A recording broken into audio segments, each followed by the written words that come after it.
Cześć, dzień dobry. Dzisiaj witamy z Radomia, a będziemy dzisiaj testować Suzuki S-Crossa. Zapraszam na odcinek.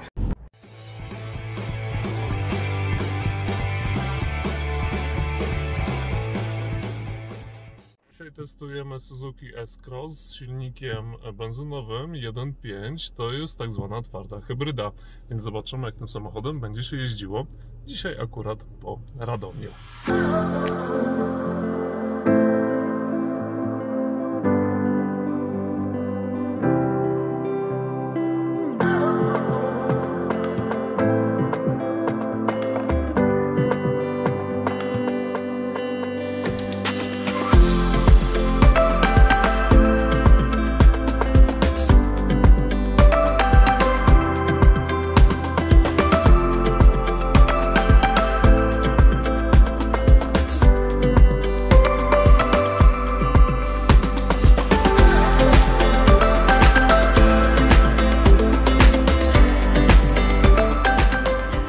Jesteśmy w aucie, odpalamy powolutku i już mamy tutaj, no właśnie, w tej wersji już jest nowszy ekran multimedialny z kamerą 360.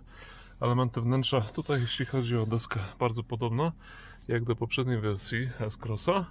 Natomiast już widać tutaj pewne elementy, takie drobniutkie szczegóły, które na pewno wpłyną na komfort jazdy.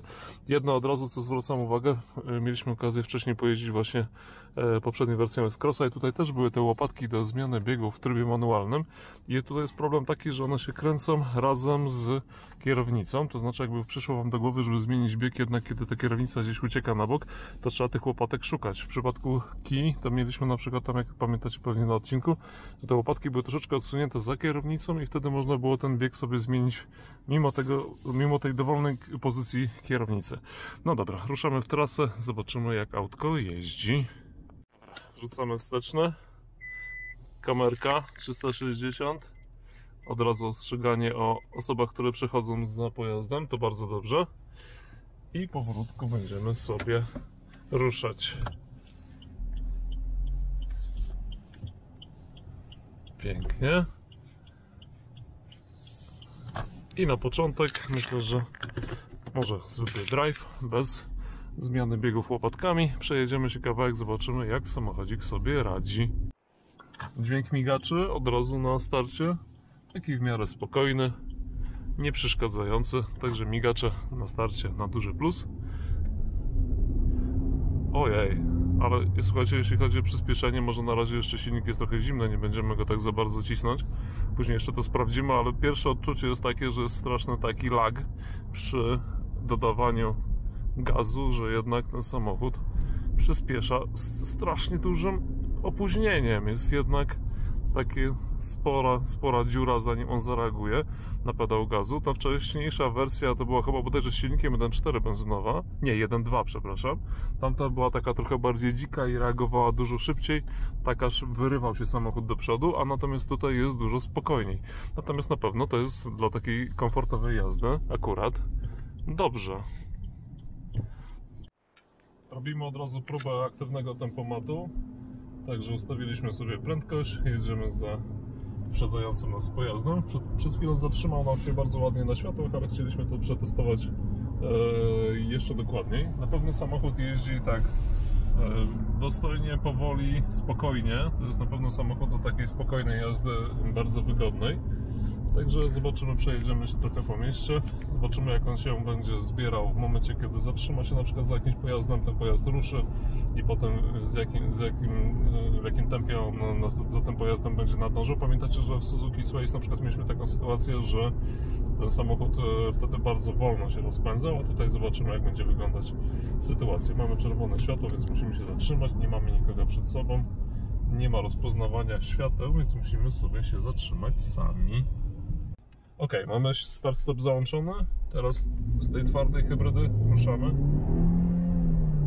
Znaczy, no, próbujemy go trochę wybudzić z tego snu. On zaczyna całkiem fajnie przyspieszać, silnik się odezwał, aczkolwiek jakichś straszliwych przyspieszeń tutaj nie mamy, ale jedzie się całkiem przyjemnie. Dlaczego? Bo nie ma takich jakichś przeciążeń, naprawdę do takiej komfortowej jazdy, tak jak ja akurat lubię jeździć.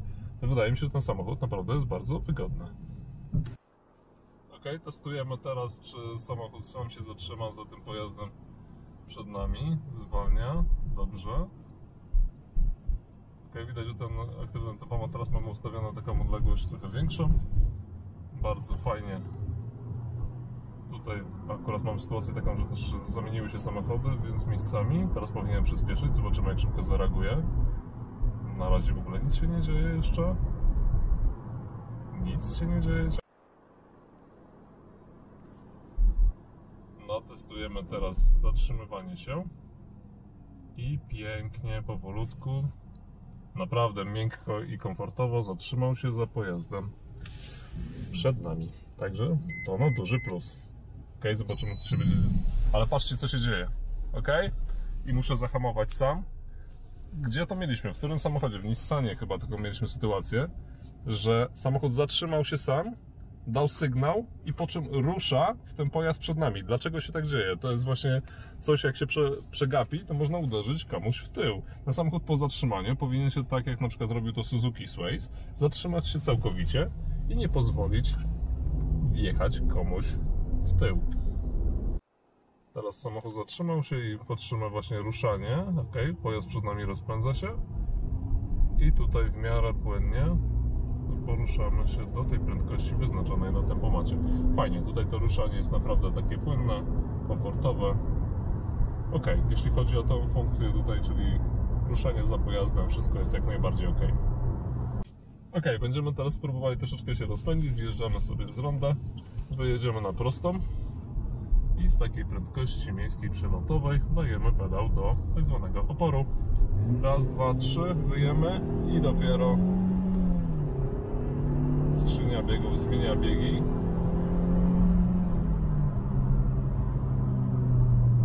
Skrzynię sobie ustawimy w tryb manual.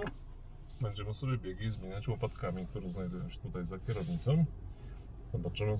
To jeśli chodzi o sterowanie multimediami, tempomatem po prawej stronie, tutaj systemy jeszcze te, które są mniej trochę używane, są schowane trochę niżej koło klaksonu i przyspieszamy, zobaczymy. Przeciągniemy to troszeczkę i zmiana biegu. I znowu. Ok, może być to naprawdę fajna zabawa przy takiej jeździe na wprost do redukcji biegu. Fajnie, biegi reagują bardzo pozytywnie, bardzo fajnie, szybciutko zmienia skrzynię biegi. Także jeśli chodzi o zabawę łopatkami, ja myślę, że zabawę, bo do takiej codziennej jazdy to i tak będziemy pewnie jeździć na drive, ale do takiej zabawy to jak najbardziej łopatki są super.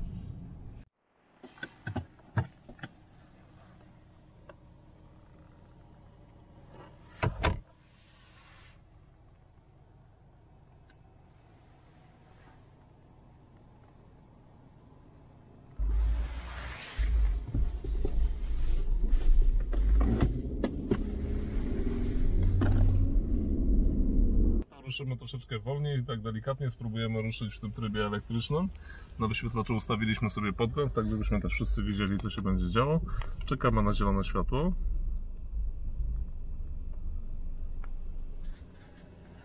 Dobra, będziemy ruszyć. Ok, ruszamy powoli.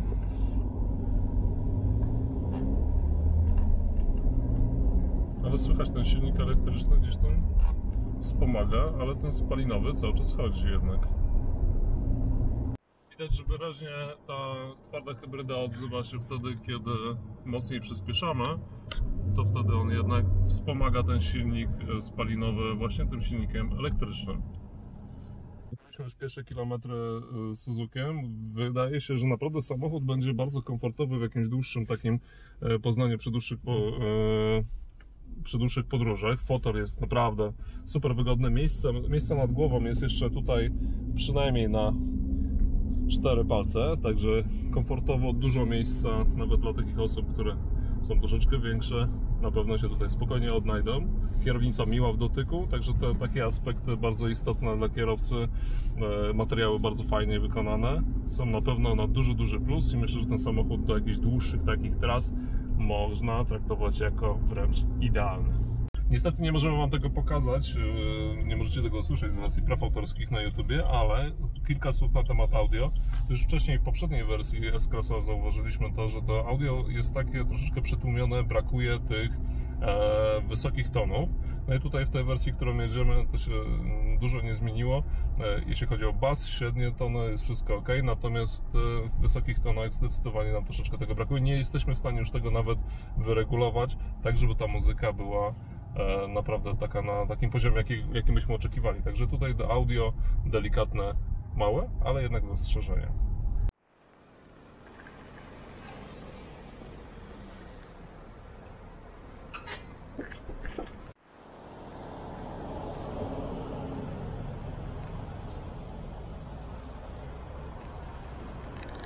Mamy też bezprzewodowy CarPlay. Zobaczcie, zwróćmy uwagę na to, że jak on działa bardzo, bardzo płynnie.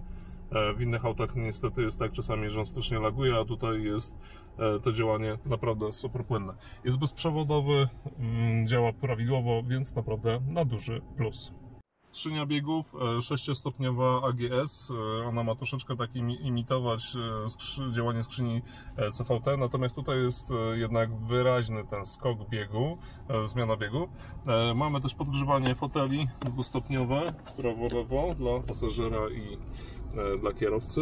Automatyczna klimatyzacja i jedziemy do góry, troszeczkę kwestia oświetlenia i zobaczcie tutaj tych lampek górnych. Oświetlenie tutaj w samochodzie jest rozwiązane w ten sposób. Tutaj mamy jeszcze też lampeczki przy lusterkach dodatkowe i zaraz niedaleko w odległości gdzieś dosłownie może pół metra kolejna lampeczka, która oświetla tutaj przestrzeń na tylnią kanapę.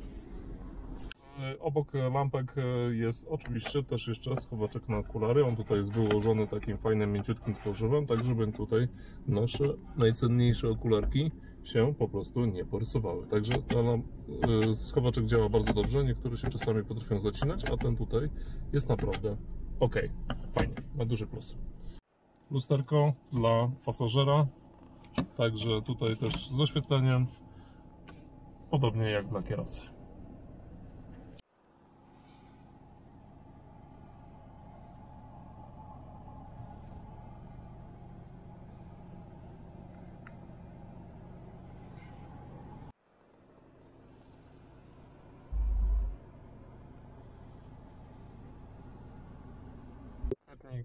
Dosyć szeroki, regulowany, bardzo płynnie przód-tył, z takim delikatnym oporem, także nie ma tutaj żadnej obawy, że on się w czasie jazdy sam nam przesunie. Teraz trochę działanie tego systemu kamer 360, tutaj mamy specjalny taki przycisk, który pozwala nam aktywować tą funkcję. Teraz mamy taki widok tak jakby z wnętrza pojazdu dookoła, możemy sobie też przestawić, zobaczcie, kamerkę, pokazuje nam sytuację taką prawdziwą, jak wygląda w tym momencie parking i nasz samochód. Możemy to zatrzymać i puścić play, natomiast to, co jest istotne, nie możemy tutaj w momencie zatrzymania samemu obracać tym jednak samochodem, musimy tylko sobie bazować na tym, jak on sobie obróci w tym trybie automatycznym, także to jest bardzo fajne. Szkoda właśnie, że nie ma tego obrotu, tutaj by było super. Spróbujemy otworzyć drzwi, zobaczyć, czy on pokaże na kamerze, że są drzwi otwarte, ale nie, tutaj jednak może szerzej trzeba je otworzyć, ale nie, tu się nic nie dzieje. Nie pokazuje tego na kamerze. Tutaj mamy jeszcze kwestię ustawień odnośnie kontrastu, jasności. Możemy sobie tutaj jeszcze dodatkowe ustawienia włączać funkcje. Natomiast jeśli chodzi o... Zobaczcie teraz, co się dzieje w momencie, kiedy wrzucę wsteczny. On przerzuci nas na widok tutaj tych kamer. O, to jest istotne, też informuje o tych pojazdach, które z boku gdzieś nadjeżdżają, żebyśmy zwrócili szczególną uwagę przy wyjeżdżaniu. Natomiast tutaj ten przycisk w tym momencie nie działa, czyli możemy z niego korzystać w momencie, kiedy jedziemy do przodu, tudzież stoimy na miejscu, a tutaj możemy sobie właśnie w ten sposób tylko poprzerzucać te funkcje, popatrzeć widoki z różnych kamer. To, co jest istotne, ujęcie z tego widoku jest z kamery z prawej strony. I widać, teraz otwieramy drzwi, że faktycznie ta kamerka gdzieś tutaj jest w tych drzwiach umiejscowiona, ona się rusza. Nie mamy kamery z widokiem od lewej strony, czyli ten widok jest tylko ze strony prawej. Przed pasażerem on tutaj wydaje się, że w pierwszym momencie on jest taki dosyć duży, natomiast o właśnie, tak będziemy, że jak będą kartki widoczne, to będzie lepiej widać, że on jest tutaj zwężany. Tutaj już jest płyta, więc on tutaj taki ma kształt trójkąta i ten schowaczek, mimo tego, że wydaje się, że jest bardzo duży, jednak tutaj jest dosyć stosunkowo mały. Mamy USB w samochodzie, jedno jest tutaj pod panelem klimatyzacji, natomiast zaglądamy do schowka i tutaj mamy znowu złącze zapalniczki. Tak się zastanawialiśmy, czy czasem nie byłoby lepiej, gdyby to było odwrotnie, gdyby tutaj było złącze zapalniczki, a tutaj USB. Tutaj z tej strony pod przyciskami mamy jeszcze dosyć głęboki taki schowaczek z takim rantem wyraźnym, więc można sobie tutaj jakieś takie mniejsze rzeczy też schować. Jeszcze dwa takie istotne przyciski, których na pewno nie będziecie za często używać. Jeden jest z tej strony, drugi jest z tej strony. Ten tutaj służy do funkcji związanych z podróżą, czyli mamy wszystkie funkcje tak zwanego trip, a z prawej strony mamy na przykład sterowanie jasnością, przełączanie funkcji. Możemy sobie wrzucić chociażby na przykład wyświetlacz cyfrowy prędkości. OK. Możemy sobie też tutaj patrzeć na funkcje związane z elektryką, z tą twardą hybrydą oraz możemy sobie też przytrzymać, to pewnie zresetujemy tutaj ustawienia. Króciutko na temat spalania. Zobaczcie, że ten wynik, który tutaj w takim cyklu miejskim uzyskaliśmy, to jest około 6,4 litra na 100 km, więc jeśli chodzi o ten silniczek, to uważam, że to jest bardzo dobry wynik i naprawdę jest OK. W wyświetlaczu jeszcze w funkcjach tutaj macie pokazane chociażby ciśnienie w oponach, można sobie to szybko, bardzo fajnie podejrzeć, także to też jest bardzo duży plusik. Tutaj jeśli chodzi o funkcję jeszcze taką bardzo ważną, to w momencie, kiedy jesteśmy w ustawieniach, jest z prawej strony taki przycisk, który pozwoli nam przejść bardzo szybko do ostatnio używanej nawigacji. W tym momencie żeśmy ostatnio używali nawigację z CarPlay googlowskiej, więc od razu tym szybkim przyciskiem nas przenosi w to ważne dla nas miejsce, jeżeli jesteśmy w obcym miejscu. Tutaj jeszcze jest ważny też właśnie ten przycisk Home, który pozwala właśnie pokazywać nam szybki dostęp do i nawigacji, muzyki, także możemy w bardzo szybki sposób się przemieszczać między bardzo ważnymi funkcjami podczas jazdy.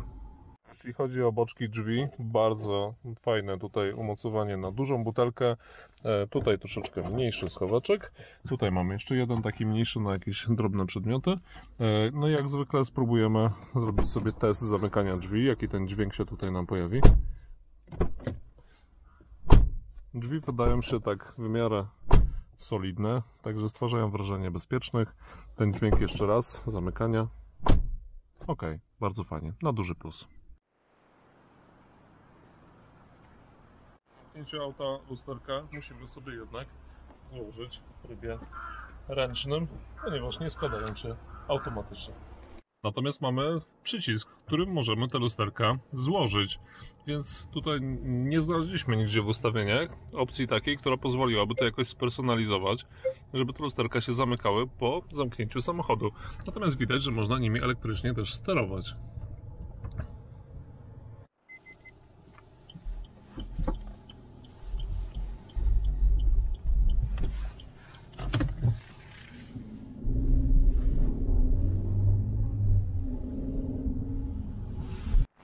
Bardzo serdeczne podziękowania dla salonu Binkowski z Radomia, gdzie Państwo użyczyli nam samochód Suzuki S-Cross do testu. Chcieliśmy zwrócić Waszą uwagę, że w tym salonie naprawdę jest bardzo wysoki poziom obsługi klienta, także dlatego też my tutaj wracamy i polecamy właśnie to miejsce na zakupy samochodów. Ja z tego miejsca żegnam się z Wami bardzo serdecznie. Widzimy się już niedługo w kolejnych odcinkach. Zapraszam do subskrypcji kanału i jak zwykle szerokości. Cześć!